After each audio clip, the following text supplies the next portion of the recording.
from the Mercy One studio.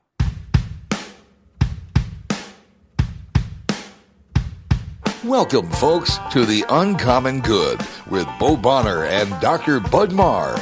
Every week, diving deep into the truth of Catholic social teaching and restoring all things in Christ. The Uncommon Good is on the air. I'm Bo Bonner. Bud? Oh, Bud's not here this week. I forgot. I'm sorry. No, I'm kidding. I didn't forget at all. Bud is usually my co-host out at Pittsburgh, where he is the director of the National Institute of Newman Studies. You can go to National Institute of NewmanStudies.org. But he is out and about letting other people hear his dulcet tones talk about John Henry Newman. It's a busy month for our man out in Pittsburgh because, as the director of National Institute of Newman Studies, and the canonization of Newman coming up soon, Bud is a wanted man. So not only is he, I think, in the Archdiocese of Washington, giving speeches about Newman, he will actually be over in Rome during the canonization of Newman. So we're going to have various people sometimes to replace the good man. But today, I'm flying a little solo compared to what I usually do. Well, who am I? Bo Bonner. I am the Director of Mission and Ministry here in Des Moines at Mercy College of Health Sciences and the Director of the Zeta Institute for Foundation and Ethics at Leadership. You can find us at mchs.edu, and you can find us at zetainstitute.com.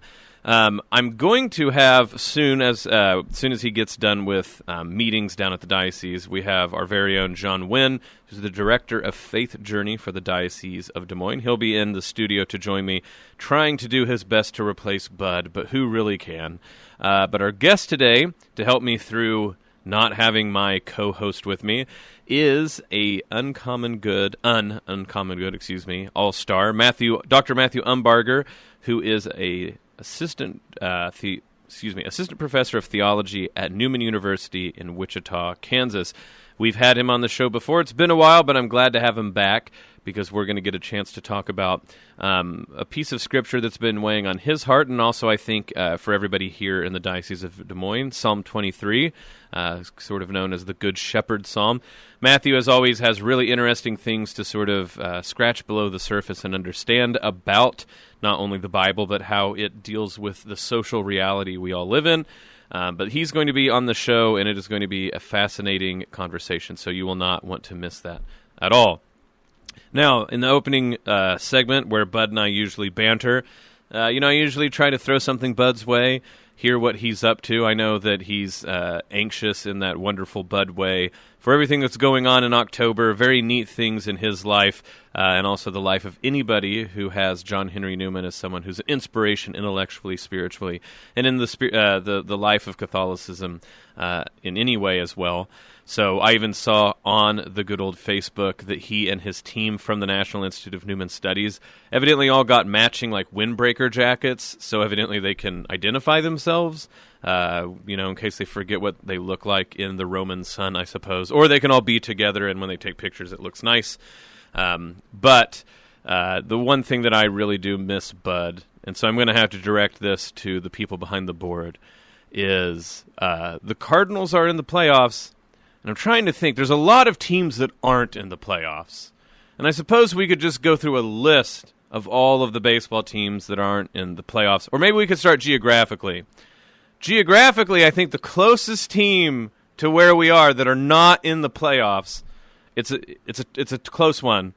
It's either the Kansas City Royals or the Chicago Cubs.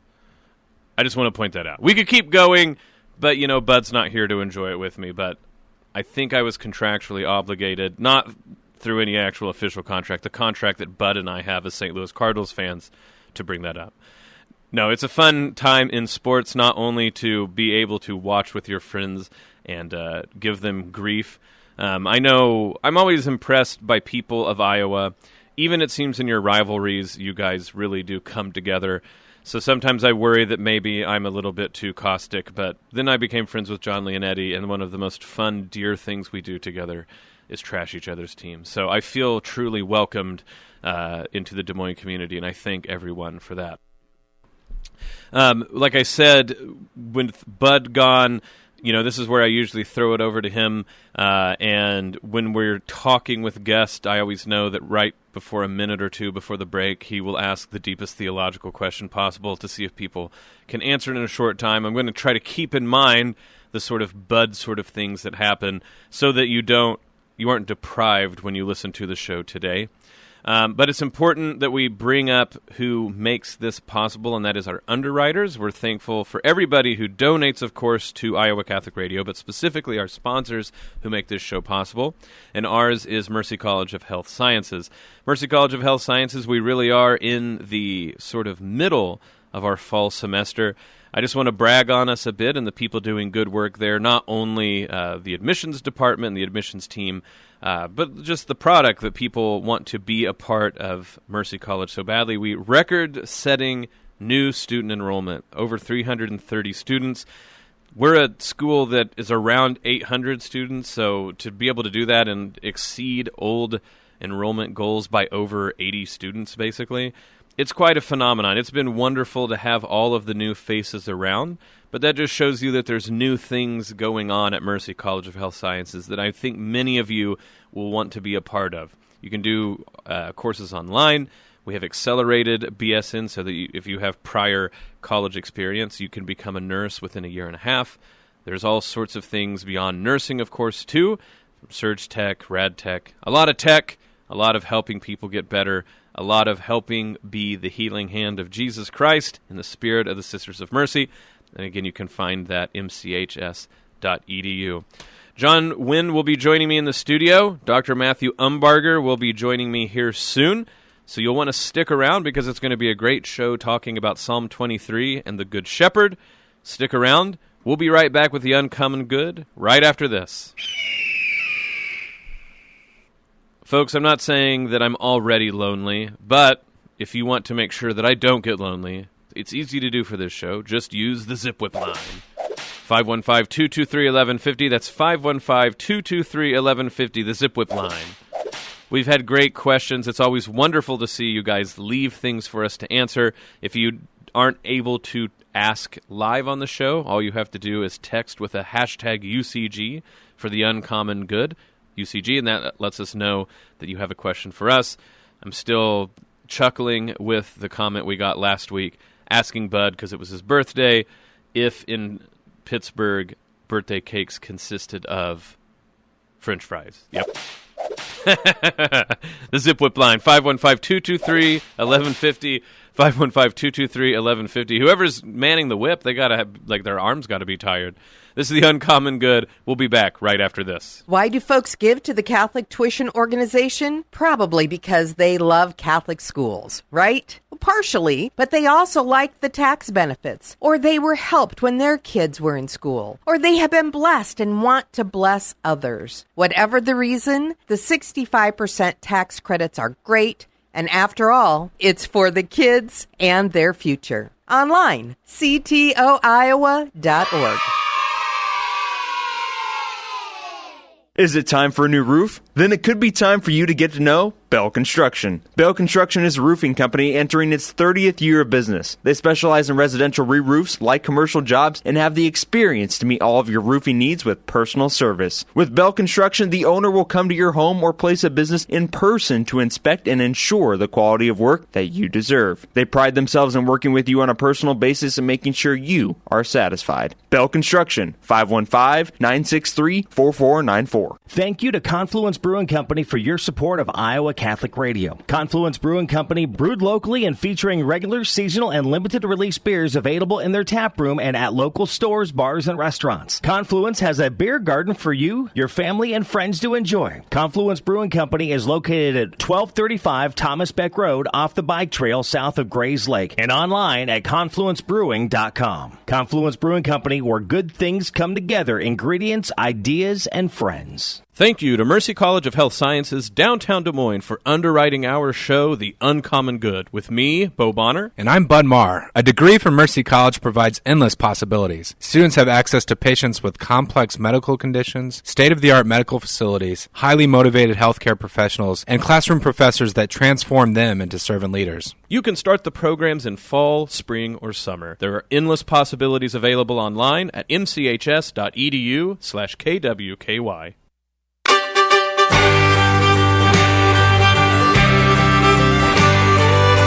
Back with the Uncommon Good, Bo Bonner here today. Bud Marr out giving talks across this nation, but he's here in spirit. God bless Bud driving around, and may he speak what the Lord wants people to hear. Who I have, some point, John Wynn is supposed to come into the studio, unless he forgot. And if that's the case, we'll make sure to give him grief at that point. But who we do have on the phone line, an Uncommon Good all-star, Dr. Matthew Umbarger, Assistant Professor of Theology at Newman University. Matthew, great to have you back on the show. Hello, Brother Bo. How's Good life to hear from you. Yeah, great to hear from you. I know that sometimes we need to schedule radio shows just so that we can get to talk. That's pretty bad. It is bad. Yeah. Yeah, we need to get together. So, sorry, folks, you're hearing Matthew and I make plans on the radio. This is riveting stuff. What are you doing? Yeah. Well, let me check my calendar. Okay, so to actually get to the point. So I was talking to you. See, this already proves a lie. We talk when we're not on the radio. I was talking to you and said, you should come back on the show. What's been on your heart? What do you want to talk about? And pretty quickly, you threw out Psalm 23, that you've been thinking about it. Now, I'm going to speak on your behalf, Matthew, real quick. Both of us grew up evangelicals, so Psalm 23 is sort of like the fifth gospel in many ways, right? You know Matthew, Mark, Luke, John, and then you know Psalm 23. And so that already intrigued me because you're right. It's not that I haven't thought about Psalm 23 at all. I've thought of it in terms of the Psalms and things like this, but it's sort of this very foundational text that we have. It really resonated with us because here in the Diocese of Des Moines, Matthew, we just ordained a new bishop. And so this idea about what is a good shepherd and what does that mean? But you, because you're you, had a great angle already. You said that you've really been thinking about the line that talks about, laying out a feast before me in the face of my enemies, to paraphrase it. Right. And all I decided is we got to talk about this. So that's what we're going to talk about today, Psalm 23. Sure, what it talks about with the Good Shepherd, but maybe aspects of it that we don't usually think about. So let's start with that. Start with the verse and the image that has really been stuck in your craw, and why. Yeah, I'm fairly obsessed with this verse. So everything kind of comes back to it for me. So I think about it every day. So you have prepared a table for me in the presence of my enemies. And so the first thing to say, I think, is that there are really two images in Psalm 23. There's a lot of debate about this, but I think we can say pretty definitively that the first half of the psalm is indeed about a shepherd. And then here at verse 5, the imagery shifts, and now we are guests in the home of a benevolent host, and not just somebody who's putting us up for the night, but somebody who's actually protecting us from danger. So that's the first thing we need to recognize, is that now both those images are related, of course. They both have to do with provision, God giving us the things that we need, everything from our daily bread to the spiritual sustenance we need. And also, I'd say both images of shepherd and host provide us images of protection and safety. So in the first part of the psalm, we have lots about the shepherd using his rod and his staff to protect us from harm and guiding us safely through the valley of the shadow of death.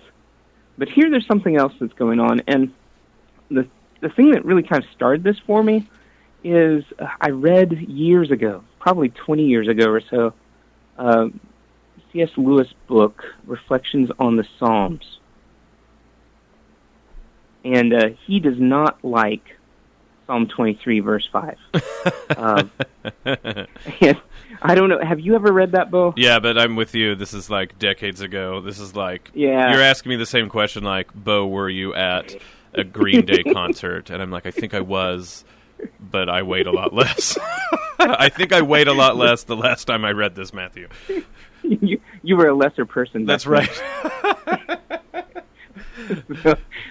No, this was...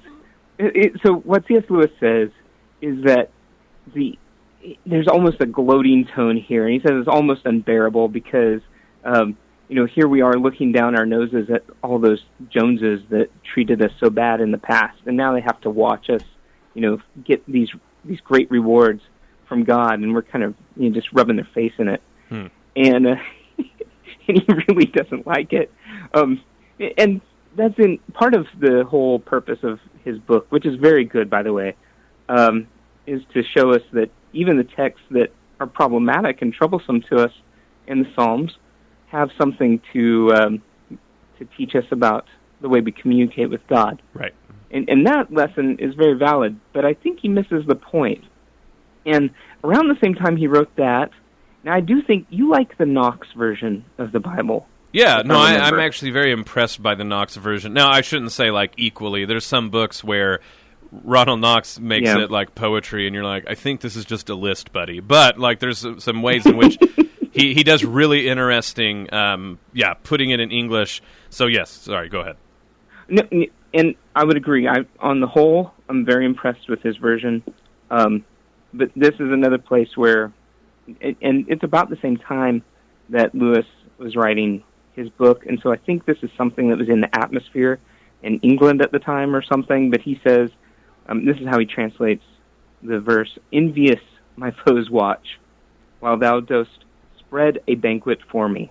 Okay, well, so two things. One, actually three things. Real quick, I want to introduce in the studio, John Wynn got to make it, so...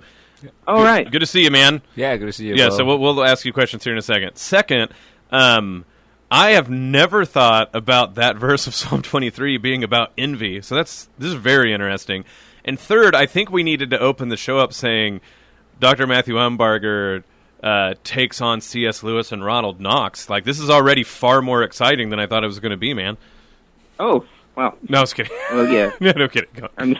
Tell us how C.S. Lewis and Ronald Knox are wrong. I'm very intrigued. Well, that's not what the text says in the Hebrew. It's not what the text says in the Latin either.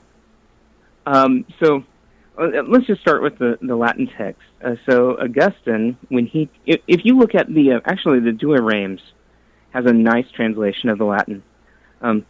It says, "Thou hast prepared a table before me against them that afflict me." And that's exactly what it says in the Latin.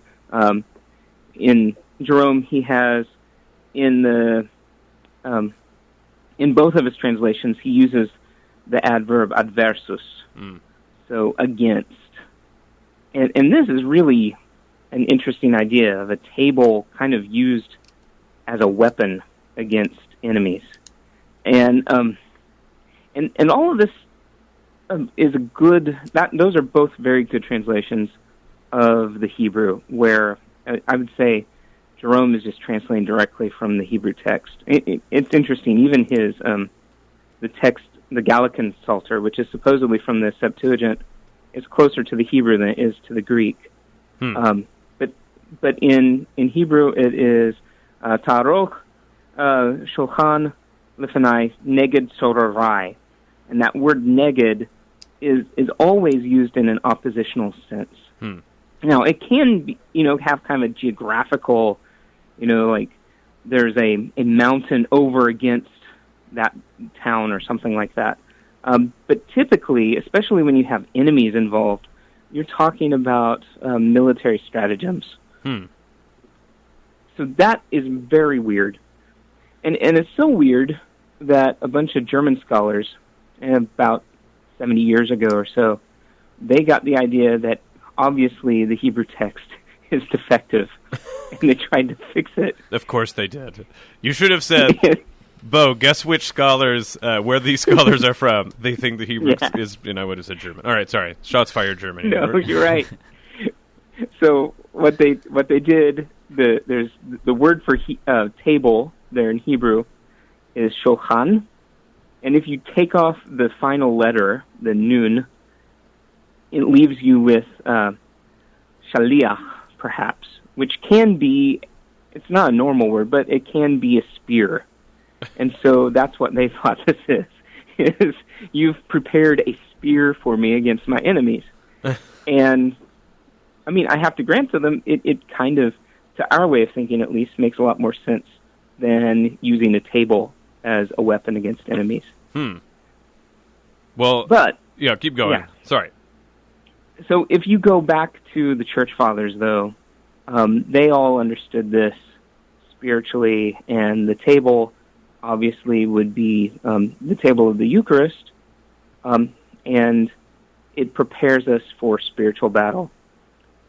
So, for instance, Augustine, in his Enarraciones in Salmos, he says, after the rod with which I was disciplined when still young and living in the herd of the pasture, after that rod, when I began to be under the staff, you prepared before me a table, that at that time I should no more be fed milk appropriate for a baby, but being fully grown, take real food, and so be made strong against those who trouble me.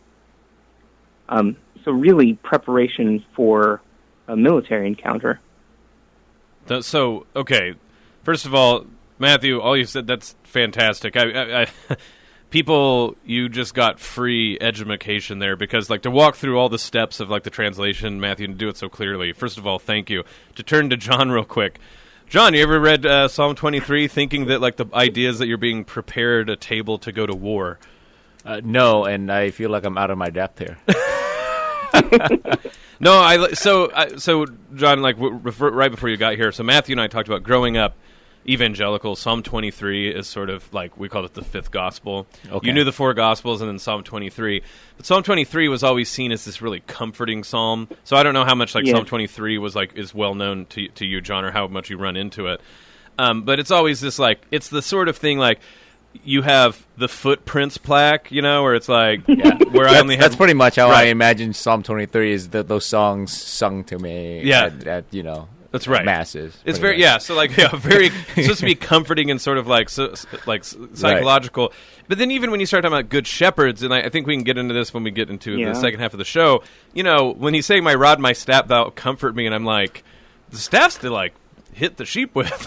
to direct them. Right. So, like, already this psalm has right below its surface a lot of... it's funny how much we smooth this one over. So, I don't want to say... I think John's being nice here to say out of his depth, but I really think that it is surprising to think that... Because I always thought that, like, the table before my enemies was...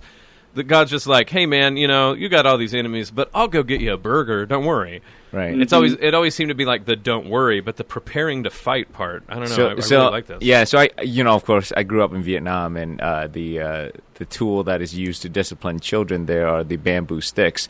So to this day, you see the bamboo stick, you just think, okay, I'm about to get a whipping.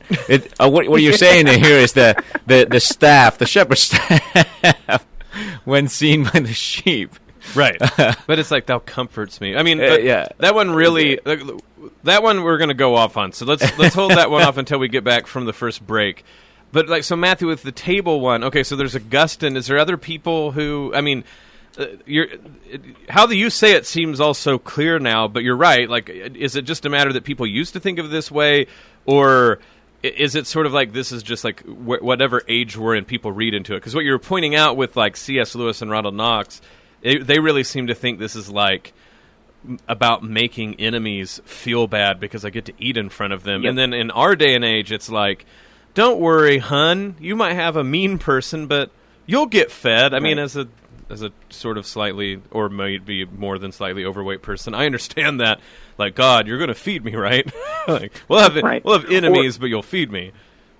Or sometimes I've seen recently a very popular television preacher on his Twitter account a few years ago. He had this whole thing that when God vindicates you, he's going to do it in front of all the people that hate you.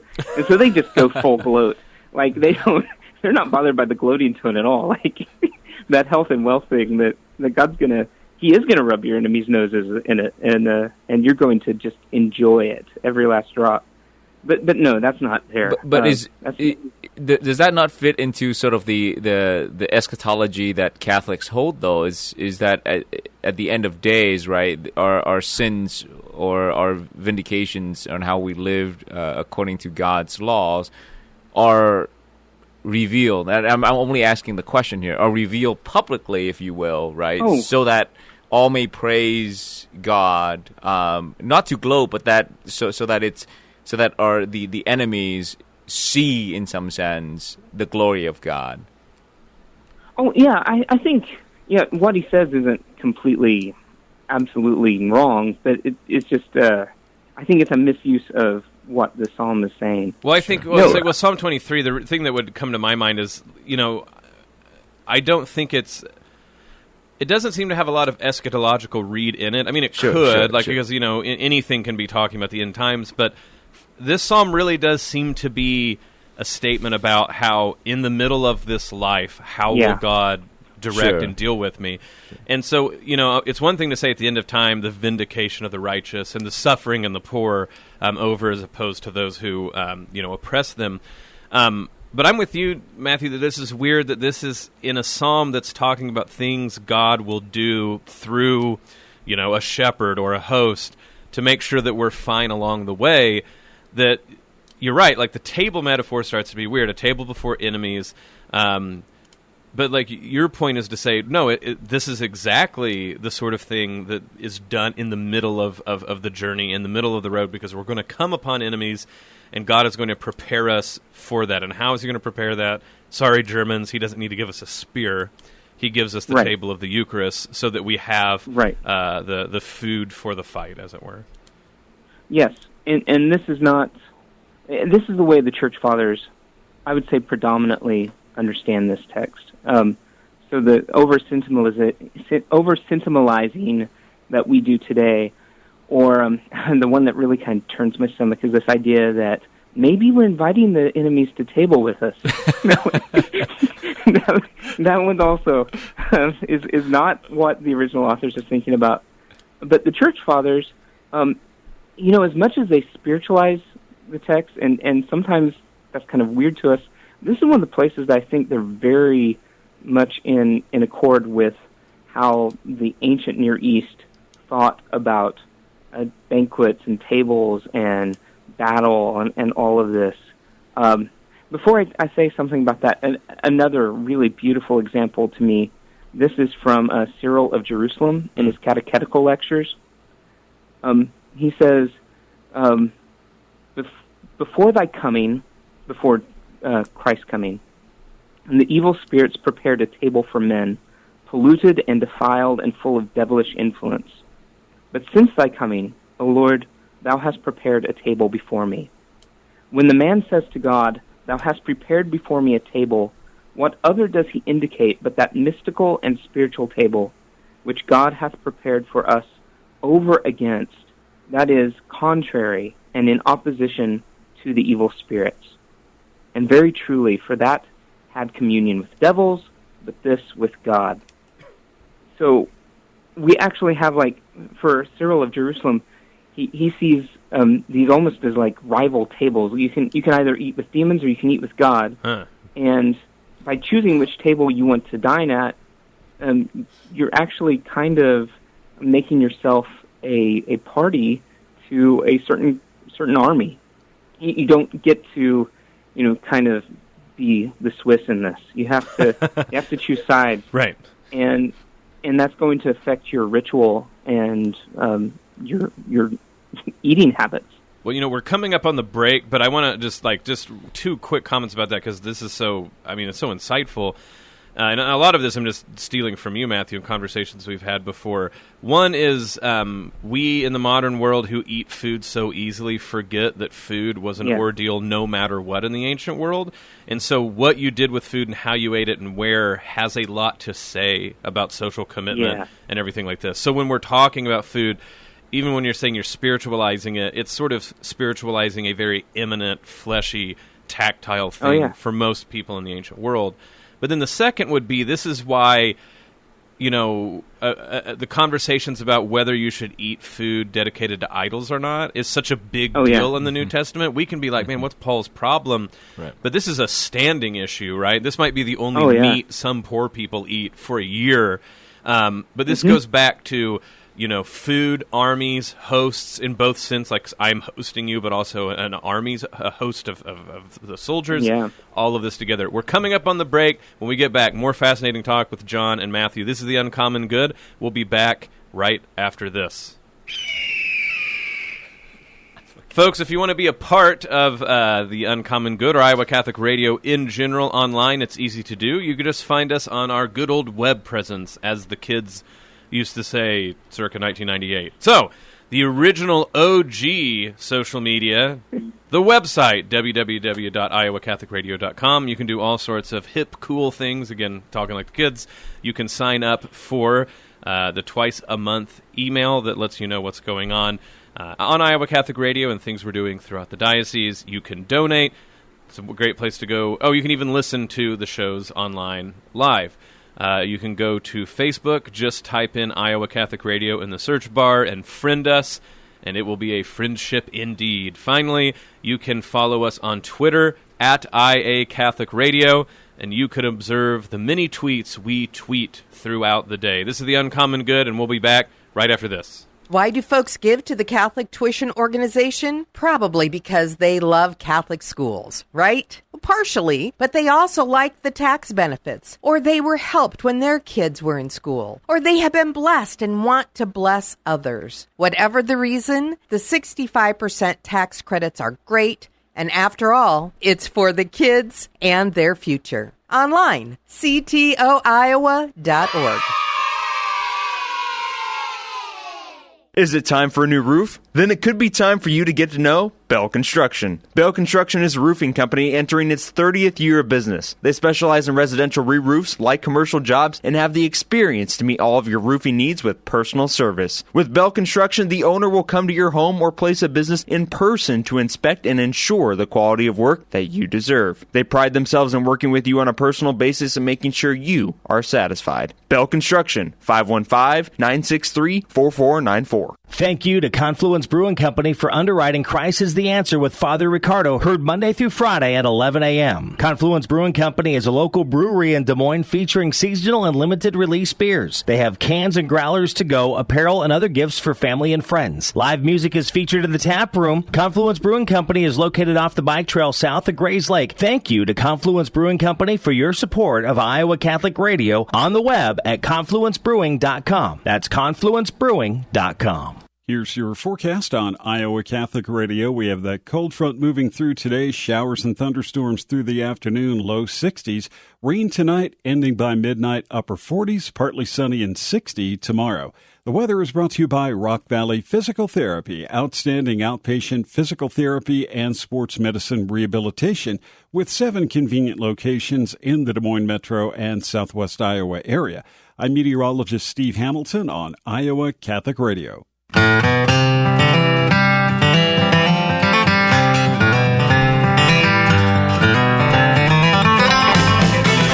Back with The Uncommon Good. Bo Bonner joining you today.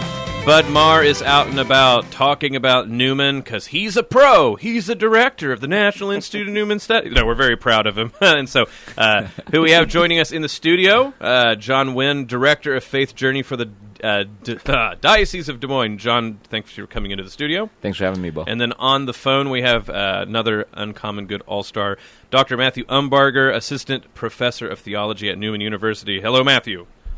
Hello. So we have been talking about a wonderful, I don't know how many places you can go by on your radio dial and hear Latin, Hebrew, and just the sort of biblical scholarship we've heard so well explicated. But Matthew, you've really been helping us dig into Psalm 23, and we really appreciate you coming on the show to talk about that. Well, thank you. No, it's my delight. I love talking about this stuff. I have trouble shutting up about it. Yeah, too bad we only have an hour, right?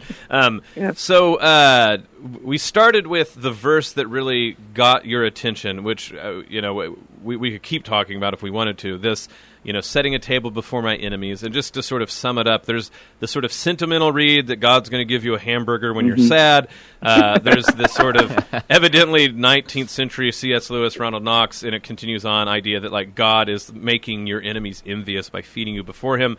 You've done a great job of pointing out that no, what actually the church fathers see in this is that God sets the table of the Eucharist to prepare us before we go do spiritual warfare, not only with humans, but the demons themselves.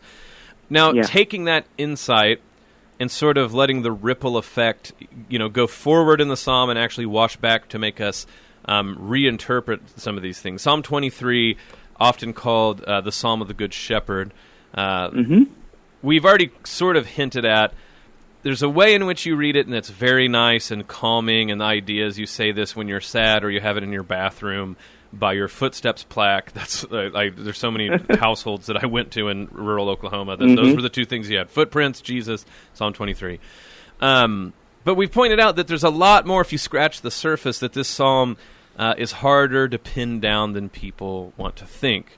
So I threw out, it's weird to talk about being comforted by a staff, which John pointed out in the first segment, for Vietnamese children, bamboo stick, right? Like, sure, there's a comfort. Weirdly, now that we're all adults, we can look back, and we all kind of can laugh about being, disciplined by our parents because we're like, oh yeah, it made us who we are. But not very comforting time of. No, that's right. Yeah. And so I actually wonder about this. Like, if we're talking about the shepherd, we talk about the good shepherd. Why do you guys think people have such a, a hazy, gauzy, like, oh, isn't that sweet? I can tell you one thing is most of them don't have much agricultural experience. No, that's what I was about to say. Yeah, so you go on, Mr. Farmer. Let's go on this point a little bit. Yeah, so the rod and the staff. Well, first of all, you'll find, again, this is something else I see all over the place in commentaries and especially popular articles. They'll say, there's some weird idea that Palestinian shepherds have like a staff and then they have like this club they carry around, and that this is referring to both of them, and that's why you have a rod and a staff. And it's just Hebrew parallelism, and it's one staff. One staff, one rod. That sounds like a presidential run.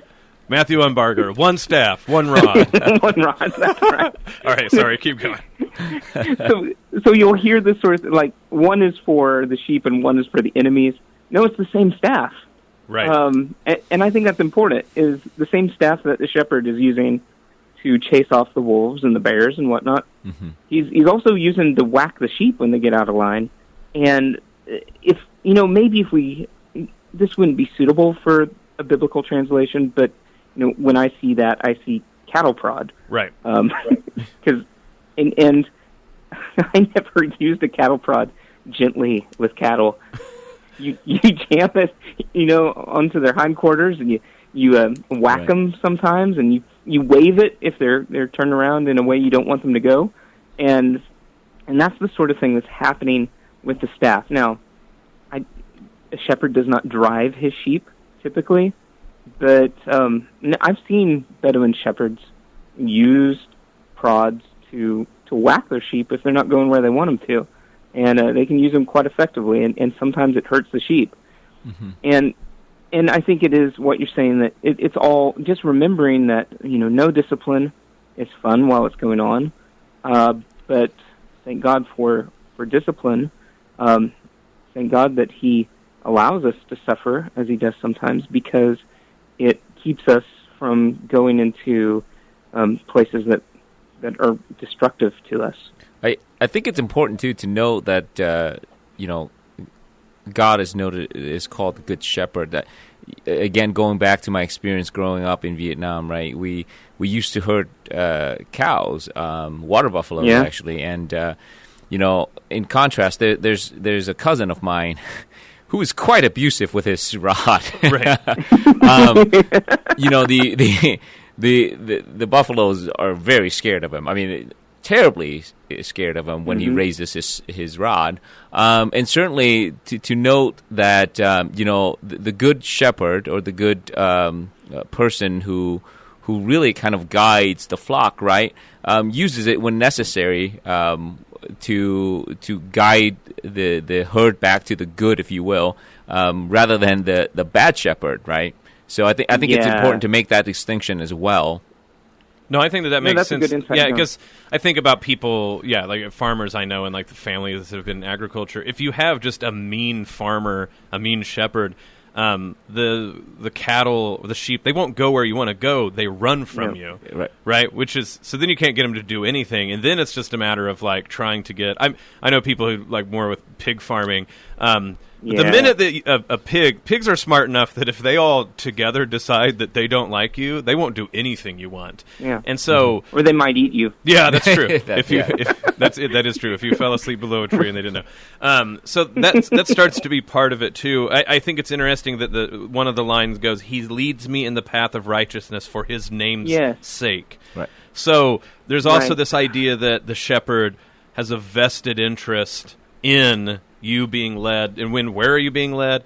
In paths of righteousness. So, and I always love this. The Psalms are really good when they're talking about wickedness and righteousness, and it's always about paths, right? Even like Psalm 1, blessed is the man who, does not stand in the path of sinners. Mm-hmm. So there's this idea, right, that we're on a journey, and you're going to get the chance to ask, where am I going to walk down? And the Good Shepherd leads us on the paths of righteousness. Mm-hmm. Right. So, like, on a very basic level, I mean, that's referring to keeping the sheep on the right path. So righteousness doesn't necessarily have a moral aspect, although, obviously it does, but it can also have just this mundane understanding of being on the right road. So again, he's keeping the sheep off of paths that are going to lead them into places they don't need to be. I always have to throw this in as someone who, went to Oklahoma State. We always like to point out that he leads me beside still waters, and of course, Oklahoma State's in still water. No, but so beyond like the Oklahoma props there, I do think that's weird, right? Still waters. I mean, on one hand, if it's a matter of like dangers, right? So I'm leading you by waters that are not like white water rapids that are going to like take the sheep and make them go down. But still waters could also be stagnant, and so like the idea, right, is again this idea that God finds us the mean between the two extremes. He's not taking us whitewater rafting. He's also not having us drink out of pools where mostly what we'll like lap up is algae. Right. No. Yeah. So the still waters. You're right. So these are probably pools from a spring. I've never raised sheep, so I grew up on a farm, but that was the one thing they didn't mess with. But as I understand it, sheep are kind of skittish, and they will not even approach running water. Really? So it has to be, so water has to be still. Okay. But that doesn't mean that it can't be kind of bubbling up into a pool from a spring. Yeah, but they wouldn't go to like a brook or something that was rippling by. What do you make of that line? He makes me lay down in green pastures. Really almost like a coerced, coerced peace. I like that, coerced peace. Yeah. Yeah. You will be peaceful. I think I have yelled that at my kids at one point. We will have peace. Well, that it's interesting in Hebrew, the verbal form there is this kind of intensive causative form. So yeah, it is coercive. Absolutely. It's almost like you don't have a choice in the matter. You're gonna lie down right here, dang it, and you don't get to argue. I mean, this is where you're gonna lie down. Well, I do find that interesting too, though. You talk about the verbal forms and how they change. So we have like he makes me, he does these things, he does. But then we end it with, surely goodness and mercy shall follow me all the days of my life, and I shall dwell in the house of the Lord forever. I mean, surely, of course, is an English phrase, but I'm guessing both in the Latin and the Hebrew that this is sort of like a stark change of the voice, so to speak, being used, talking about the Good Shepherd and the host and how that has to do with me, the prayer of this psalm. Mm-hmm. In the Latin, it's really not that strong. But in Hebrew, it is. It's this word ak, and it kind of communicates what it sounds like. It's kind of like an abrupt shift. I see that Jerome translates it in his, not the Gallican Psalter, but the one from the Hebrew. He translates it with said, but.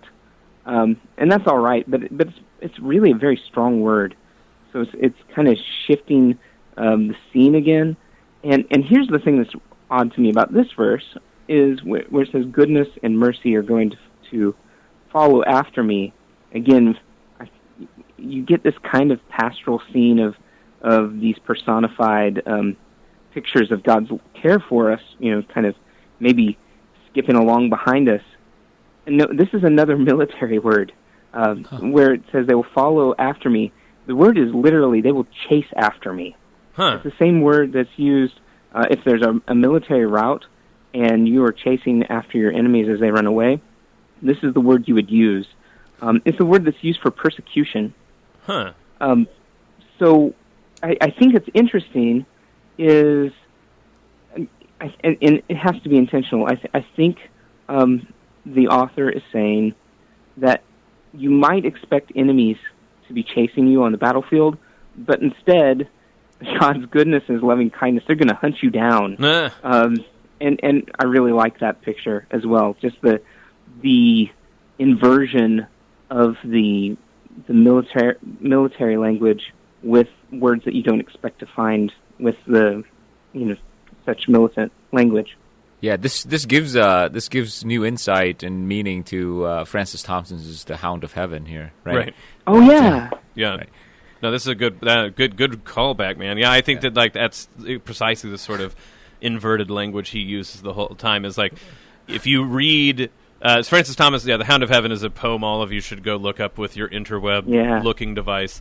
Notice I didn't say Google, but you can read part of that poem and think it's like this Poe horror poem where this guy's about to get attacked, and then you realize it's God looking to save he was the notorious alcoholic, right? And had a profligate difficult life, right? And so at the end of it he's writing this poem saying I tried to run away as much as I could. Right. And it's funny because I start to think about how the best Psalms all reflect back other Psalms, and not to be mean to David, not all 150 are created equal. Sorry. But Psalm 23 certainly makes me think of Psalm 1, but then this makes me think of Psalm 135, right? Where if I went to the underworld, you would find me. 139. 39, excuse me, yeah. So, it sort of starts with a Psalm 1-y type place, right? Blessed is the man, this is what you do. And then it shifts into well, God's going to do this, God's going to do this. Yeah. And then we get to those sort of later back-end Psalms where we really start talking about what God is going to do. So God, I can't avoid you if I wanted to, even in the underworld. Right. And then side note, my favorite one is, what is it when God jumps on the edge of the wind and flies or whatever. Basically, the Psalms are awesome, and you all need to read them more. But I do think that's another psalm. Another psalm that comes to mind where you have this same kind of inverted language is Psalm 117. The shortest psalm in the Bible, it says His loving kindness. See, I can't say it in English anymore.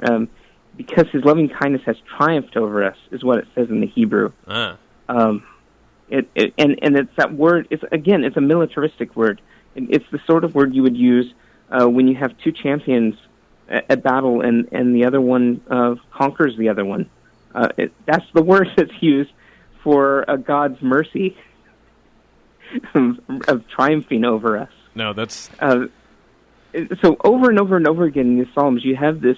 I think we associate words like loving kindness and goodness and mercy with kind of a feministic idea of God, and in the Psalms, they're almost brutal. They're very powerful, dynamic words, and obviously they bring blessing and goodness, the things that they denote. But the psalmists want us to know that God is pursuing us with His love, and he just doesn't give up.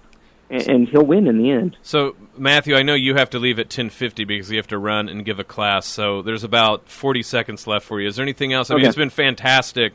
Any last words you want to bring up to for the audience? Just go to Mass. Prepare yourself for spiritual battle. I think that's the message for us from Psalm 23:5 today. I don't think that you could improve on that one. Dr. Matthew Umbarger, Assistant Professor of Theology at Newman University, and certainly an all-star on the Uncommon Good, has come many different times. Matthew, thanks for joining us again. It's been fantastic. Oh, thank you. It's been fun. All right. God bless you. God bless. So, John, what immediately comes to mind, because as I told people on the radio, of course, we've just ordained a new shepherd. Right. And so when people think of the shepherd language, of course, I think Matthew very at the end there hits the nail on the head, is you think that the good shepherd sort of mitigates against some of these other things, right? Like the hierarchy of the church, authority. And actually, Bishop Johnson actually does a very good job talking about how these things go together.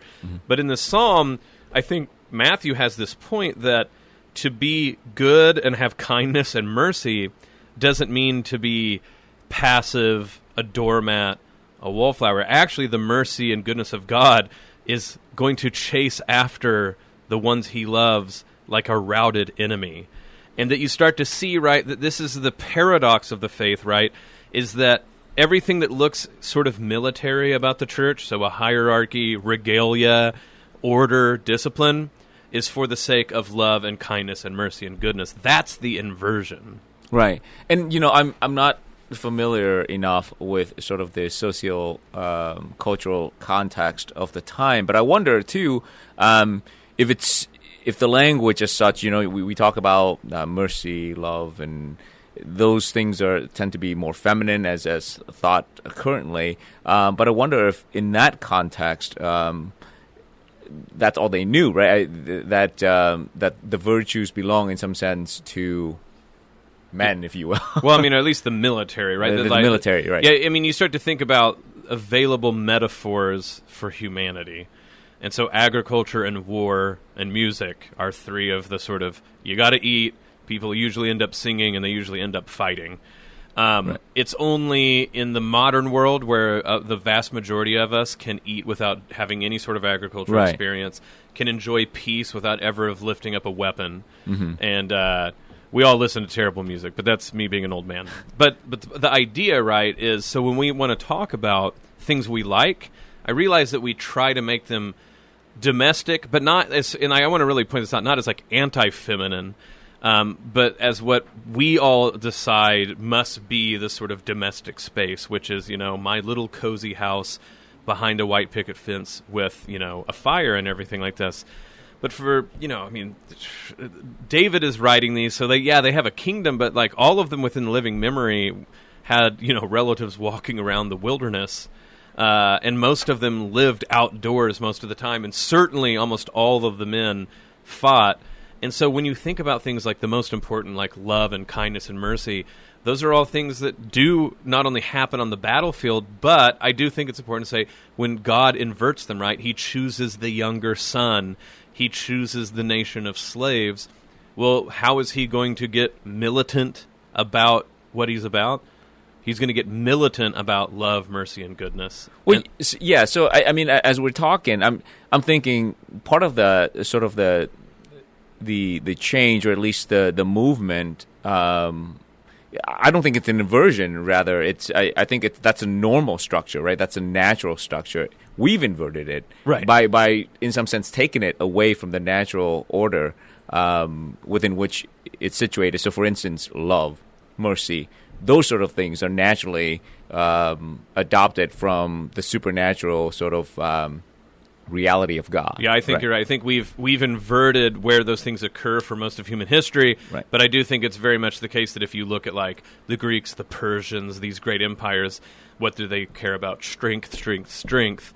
And here's God saying, where I'm strongest, where I'm most, great at battle, love, mercy, goodness. So he inverts both. Sure. With that, John, thanks for coming in and joining us. This is the end of the show, but thank you. It's been so wonderful to have you and be able to comment on all this. Thanks for having me. Yeah, absolutely. So this is the Uncommon Good. May Jesus Christ, the Prince of Peace, reign in our hearts and our families, our city, state, nation, world, solar system, galaxy, the entire kit and caboodle. This is the Uncommon Good, and we'll be back next week. Now, this is where I would ask Bud, what can people do if they want to join us with our prayer life on the radio show? And he has it down pat, so you have to allow me to fumble over it a bit. You can pray the rosary daily, 5:30 a.m., 9:30 a.m., and 9:30 p.m., and the rosary at 9:30 a.m. is dedicated to the good of our country. And then you can pray the Angelus daily at 6 a.m. with us. As far as events go, we have 3 coming up. Yes, this one's not too late. The Man Up West Power Lunch, Friday, October 11th at noon, St. Francis of Assisi, St. Clair Room. The topic this month is Coming Home, the stories of 3 Catholic men who returned to active life in the church. Lunch provided by Chick-fil-A. The Iowa Catholic Women's Conference, The Soul of the Matter. That will be Saturday, November 2nd, 8 a.m. to 3 p.m. at St. Francis of Assisi. Lunch will be provided. And then Ut Fidem and Iowa Catholic Radio present Extraordinary News with Father John Riccardo and the premiere of The Veil Removed, Saturday, December 7th, 7 p.m. at the Iowa Event Center Grand Ballroom. All of these things, learn more at iowacatholicradio.com. All of them can be signed up for, or like I said, learn more about, directions, all that, iowacatholicradio.com. And finally, you can go to iowacatholicradio.com and donate to keep this ministry on air. We appreciate all of your prayers and donations. God bless. This is Bo Bonner. You know, I didn't know if I could make it without my co-host, Bud, but I think we made it. I think we can all breathe a sigh of relief. Prayers for Bud and all of his travels, especially overseas, to be at the canonization of John Henry Newman. This is the Uncommon Good, and we'll be back when Bud's back. The Uncommon Good with Bo Bonner and Dr. Bud Marr is heard every week on wonderful Catholic stations like this one, and anytime on podcast. Just search for The Uncommon Good.